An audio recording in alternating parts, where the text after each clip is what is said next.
Sir RTC విషయంలో మహిళల ఉచిత ప్రయాణ విషయంలో రాష్ట్ర ప్రభుత్వం తీసుకున్నటువంటి ఒక గొప్ప కార్యక్రమం ఏదైతే ఉందో సార్, దాని ద్వారా చాలామంది మహిళలు గ్రామీణ ప్రాంతాల్లో కానీ ఎక్కడ కానీ ఉచితంగా ప్రయాణం చేసేటువంటి వెసులుబాటు కల్పించిన ప్రభుత్వానికి ధన్యవాదాలు సార్. అలాగే సార్ ఇక్కడ ఒక చిన్న సమస్య ఏంటంటే సార్, పెద్దలు సత్యం గారు చెప్పినట్టుగా లేకపోతే రమణ గారు చెప్పినట్టుగా పరోక్షంగా ఆటోల మీద ఇత మీద వాళ్ళ ఉపాధి మీద దెబ్బపడుతుంది అనేటువంటి మాట చెప్తే గతంలో కూడా మనం సభలో చెప్పుకున్నాం సార్.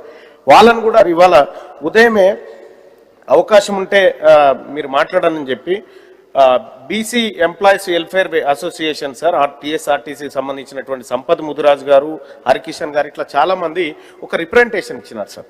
దాంట్లో వాళ్ళు ఏం చెప్తారంటే సార్, మహిళలకు ఉచిత ప్రయాణం విషయంలో ఏ డోకా లేదు సార్, ప్రభుత్వం మంచి కార్యక్రమం చేస్తుంది, వీఆర్ అప్రిషియేటింగ్ సార్. కానీ ఆర్టీసీ కూడా సార్, ఆర్టీసీలో ఉన్నటువంటి ఇతర సమస్యలు సార్, అది బాగుంటేనే ప్రజలకు మనం మంచి చేయగలుగుతాం సార్. సో గవర్నమెంట్ కూడా ఆర్టీసీని ప్రభుత్వంలో విలీనం చేస్తామనేటువంటి మాట చెప్పింది సార్. అలాగే అది పూర్తి చేస్తే బాగుంటుంది సార్. అలాగే వాళ్ళకు 2 PRCలు పెండింగ్ ఉన్నాయి సార్ ఆర్టీసీ కార్మికులకు సంబంధించి. వాటితో సంబంధం లేదు, ఈ క్వశ్చన్ తో సంబంధం ఉన్నదే అదే మాట్లాడతా సార్. ఎందుకంటే సార్ ఇప్పుడు ఆర్టీసీ మనం ఉచిత ప్రయాణం ఇవ్వాలంటే ఇది చక్కగా ఉండాలి సార్. ఎందుకంటే మనం గేదెకు పాలు పిండుకొని గడ్డేయకపోతే ఎట్లుంటుందో పరిస్థితి తమకు తెలియదు కదా సార్.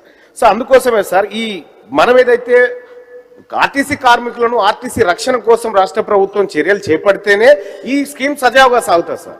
అందుకోసమే గౌరవ మంత్రి గారు ఆ విషయాలను కూడా పరిశీలించాల్సిందిగా కోరుతా ఉన్నాం సార్.